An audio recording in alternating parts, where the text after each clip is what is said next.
with people, and also these people probably carry the virus. So you're automatically, going to be more at risk. Right. So in London, for example, ethnic minorities comprise about 34% of the population, and yet they form almost half of the people who are involved in health work like me, more than half of the people who are involved in food production, and almost half of people who are transport workers. Front-facing key worker roles. Exactly. Black workers are often more at risk because you're on the front line and you're in those places where you can actually catch coronavirus in the first place. Right. And so what about the NHS? Obviously there are key workers, a lot of key workers in that organisation. Black and Asian people, we form 14% of the population, and yet we actually make up 21% of the NHS workforce. So a little bit more than you might expect. And yet 63% of health workers who have died from this disease are from those groups.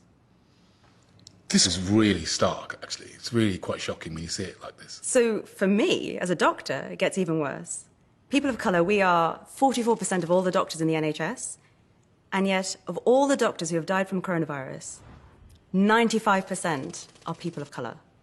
95%? 95%.